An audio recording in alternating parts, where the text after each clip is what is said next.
Fon anda harga lebih RM400 ke? Kalau ya, dengarkan apa saya nak cakap ni. Pakar Kewangan Malaysia, Tuan Syamsuddin Kadir menegur, kita kena berbelanja mengikut keperluan bukan kehendak. So, beliau memberi contoh. Sekiranya kita membeli fon yang berharga lebih RM400, kita mengikut kehendak. Sebab mengikut kata beliau, fon yang berharga RM400 dah boleh menjawab call dan menjawab WhatsApp, tak lambat pun. Jadi, apa keperluannya kita nak beli fon yang berharga lebih daripada RM400? Beliau juga berkata, kalau kita dah ada duit berkepuk-kepuk sampai 3 bulan gaji pun masih tak pakai lagi, so layaklah kita membeli fon yang berharga RM4,000 ke RM6,000. Sentap tak anda dengan kenyataan ini? Mari fikirkan. Kalau kita pakai handphone lebih daripada RM400, kita sudah pakai sebuah handphone yang di luar keperluan kita. Sebab telefon RM400 dah boleh hantar WhatsApp.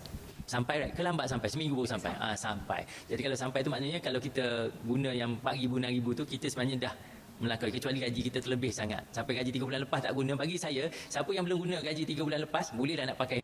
Follow saya rapat-rapat untuk simpan emas dengan tenang.